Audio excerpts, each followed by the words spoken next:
का सच-सच बताना। जब सुबह अलार्म बजता है ना, आप उसे बंद करते हो, आप उठते हो, आपको ऐसा लगता है कि आपने रात पढ़ाई नहीं की, मज़दूरी की है। कंधे दर्द कर रहे हैं, पेट दर्द कर रही है, कमर दर्द कर रही है और बेड से उठने का मन ही नहीं करता है हर टाइम। बस 10 मिनट और सो लेता हूँ, बस 10 मिनट और सो लेता हूँ और ऐसा करते-करते सुबह के 8 या फिर 9 बज जाते हैं। हुँ, हुँ। होता है ना ऐसा? You are not alone. ये सुबह की थकान वाली फीलिंग बहुत कॉमन है, खास करके स्टूडेंट्स में। हम सोचते हैं कि हम सोचते हैं ना कि 7-8 घंटे की नींद के बाद हम एकदम से फ्रेश होंगे, सुपर चार्ज होंगे, बट ऐसा बिल्कुल भी नहीं होता है। इसके भी पीछे कोई भूत प्रेत नहीं है, एक सॉलिड साइंस है और हम उस साइंस को डिकोड करेंगे एंड एक प्रैक्टिकल सॉल्यूशन, एक प्लान आपके साथ शेयर करेंगे। So let's start. So problem solve करने से पहले व्हाई ये क्यों होती है, इसके पीछे 3-4 रीज़न्स होते हैं। सबसे पहला रीज़न स्लीप एंटर मीन्स ये सबसे बड़ा रीज़न है। जब हम सुबह उठते हैं ना, एकदम से हमारा दिमाग नहीं चलता है। सो ये ना एक ट्रांज़िशन का स्टेट है, जब आपका दिमाग नींद से जागता है, बट आप पूरी तरह से आप ऑनलाइन नहीं है होते हो। आपकी quantitative skills, decision making skills सब थोड़ी-थोड़ी स्लो होती हैं। तो ये ना 15 से 20 मिनट तक चलता है। इस टाइम हम लेज़ी रहते हैं, जो कि नॉर्मल है, बट कभी-कभी ये 1 घंटा, डेढ़ घंटा बन जाता है। आपको इस टाइम पे अपना स्नूज़ बटन दबा लेना है। सेकंड रीज़न बॉडी क्लॉक की गड़बड़ी। सोचिए, आपकी बॉडी के अंदर ना एक बायोलॉजिकल क्लॉक है 24 घंटे की। यही जो क्लॉक है वो आपको कंट्रोल करती है कि कब आपको टायर्ड रहना है या फिर कब आपको अच्छा या फिर अलर्ट फ़ील करना है। ये क्लॉक ना सनलाइट से सेट होती है और हम स्टूडेंट्स क्या करते हैं, हाँ, वीकडेज़ पे 1 बजे, 2 बजे तक पढ़ाई करते हैं, सुबह 7 बजे उठ जाते हैं। टेंस पे क्या करते हैं, 2 बजे तक, 3 बजे तक, 4 बजे तक मूवीज़ देखते हैं, सीरीज़ देखते हैं, फिर अगले दिन दोपहर में 12 बजे उठते हैं। तो ये इनकंसिस्टेंसी होगी ना कोई शेड्यूल में, तो ये इनकंसिस्टेंसी होगी ना बॉडी में, आपका सोने का टाइम, आपका उठने का टाइम हर रोज़ बदल रहा है, सो ये ऐसा नहीं चलेगा। Three poor sleep quality. आप शायद 8 घंटे बैठते हो, बट क्या आपने क्वालिटी ऑफ स्लीप ली है? सोच के देखो।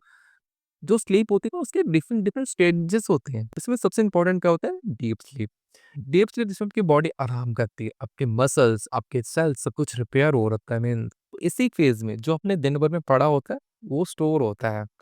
बट इसके सबसे बड़े दुश्मन क्या होते हैं? ब्लू लाइट, जो आपके फ़ोन से, आपके लैपटॉप से आती है। इससे क्या हम ना लेट नाइट तक स्क्रॉलिंग करते हैं, लैपटॉप देखते हैं तो क्या होता है? मेलेटोनिन नहीं बनता है जिससे आपको नींद नहीं आती है। मील लेते हो, खाना खाते हो, कैफ़ीन लेते हो, चाय, कॉफ़ी रात को भाई पढ़ना है, एग्ज़ाम टाइम है, कॉफ़ी पी के पढ़ लेते हैं। बिल्कुल भी ऐसा नहीं कर। या फिर स्ट्रेस, एग्ज़ाम का स्ट्रेस है, फ्यूचर का स्ट्रेस है, कभी कुछ कल ही को इवेंट होने वाला है उसका स्ट्रेस है, जिसकी वजह से हमारी नींद खराब होती है, सो ऐसा नहीं होना चाहिए। 4th point dehydration and nutritions. खाना और पीना आपका अच्छा नहीं है या फिर आपका सही नहीं है, सफिशिएंट कि आपकी बॉडी के अंदर विटामिन बी 12 की कमी, विटामिन डी की कमी, विटामिन सी की कमी, आपको बहुत सारी क्रॉनिक डिसीजेस हो सकती हैं। तो इसका सॉल्यूशन आपको ढूँढना पड़ेगा ना। बताएँ how the 3 step energy reset plan. 7 the morning master plan. सबसे पहले नो स्नूज़। एक बटन ना मेरा भी सबसे बड़ा दुश्मन है। मैं 6 बजे का अलार्म लगाता हूँ, फिर 6:10 पे स्नूज़ कर देता हूँ, 6:20 पे स्नूज़ कर देता हूँ। ऐसे करते-करते मैं 7 बजे उठता हूँ। तो आगे से ऐसा नहीं करना है। अलार्म बजे गेट अप, चाहे जो मर्ज़ी हो जाए, उठना है तो उठना है। उस उठने की इमीडिएट हाइड्रेशन लीजिए, पानी कीजिए। बेड के पास एक बॉटल रखकर सोना है, उठते ही आधा लीटर पानी मिनिमम पीना है, जिसका आपका जो सिस्टम होगा एकदम से स्टार्ट हो जाएगा। ठीक है ना? And number 3 get the sunlight, सबसे इम्पोर्टेंट स्टेप। उठने के 15-20 मिनट के अंदर 10 मिनट की सनलाइट लाइक बालकनी में या फिर वो बाहर ऐसे डायरेक्ट सनलाइट बॉडी को देना, मेलाटोनिन को बंद कर देगा। इसके बाद क्या होगा, आप नेचुरली जाग जाओगे। नंबर 2 सबसे पहले आपको कंसिस्टेंट मील लेने हैं।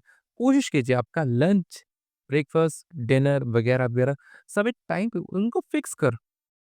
ऐसा नहीं है कि कभी 10 बजे लंच कर रहे हो, या फिर 12 बजे लंच कर रहे हो, 2 बजे लंच कर रहे हो या फिर ब्रेकफास्ट कर ही नहीं रहे हो। नहीं, एक टाइम रखो। मान लो 8 बजे ब्रेकफास्ट करना है, 2 बजे लंच करना है, रात को 9 बजे डिनर, सिंपल। एक और चीज़ कीजिए, दिन में 4 बजे के बाद कैफ़ीन बिल्कुल भी लेनी है क्योंकि जो कैफ़ीन होता है उसका ना असर 6 से 8 घंटे तक रह सकता है, जिससे आपकी नींद डिस्टर्ब होगी बाद में। सो बिल्कुल भी नहीं पीनी है चाहे कॉफ़ी 4 बजे के बाद, उससे पहले पी लो, चल जाएगा। साथ ही रोज़ एटलीस्ट 30 मिनट्स एक्सरसाइज़ कीजिए, अपनी वॉक कीजिए, जॉगिंग कीजिए, योगा कीजिए। आपको एनर्जेटिक रहने में चीज़ें बहुत हेल्प करेंगी। ये बहुत छोटी-छोटी चीज़ें हैं बट बहुत काम की चीज़ें हैं। देख द इवनिंग वाइन ठीक है, बहुत ज़रूरी होता है। आपने दिन शुरू कैसे किया और अपने दिन कैसे खत्म किया। सो अब है कि हमको दिन अपना कैसे खत्म करना है। तो सबसे पहले क्या करना है, डिजिटल सनसेट करना है। सोने से एटलीस्ट 1 घंटा पहले आपको कोई screen, mobile, phone, laptop, TV जो भी हो, बंद कर देना है। तो इससे आपके ब्रेन को सिग्नल मिलेंगे, आपके ब्रेन में मेलाटोनिन बनना शुरू हो जाएगा और नींद आ जाएगी। एंड इसके साथ ही ना एक रिलैक्सिंग रिचुअल बनाइए स्क्रीन बंद करने के बाद। फिज़िकली कोई किताब पढ़िए, लाइट लाइट म्यूज़िक सुनो, अगले दिन की टू डू लिस्ट बना लीजिए या फिर कल क्या करना है, वो सब कुछ प्लान कर लो। सारे सोने का कमरा ठंडा, अंधेरा और शांति वाली जगह होनी चाहिए, कोई शोर नहीं होना चाहिए बाहर से।